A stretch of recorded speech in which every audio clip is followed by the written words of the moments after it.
साले हनी हम हो तो के दिलवा में ऐसे अड़साले हनी हम हमसे पत्थरिया गुर्दा नाराज हो गई।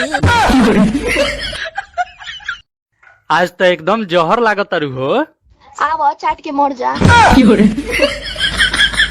का रे साला हरामी, बोल रे साला दोगला। आज ले तो हमरा घर के हाथ ना लगैलस, ते काहे लगैली हस? का उखड़बो, आवा फरिया लो। ए भैया झगड़ा छोड़। हे तू क्या हुआ? हमरे तरफ से बड़ो ना तो ओकरा तरफ से बड़ो ना तो ये मरवावे आइल बड़ो। हमार गर्लफ्रेंड बोल रहा है कि धीरे धीरे से मेरी जिंदगी में आना।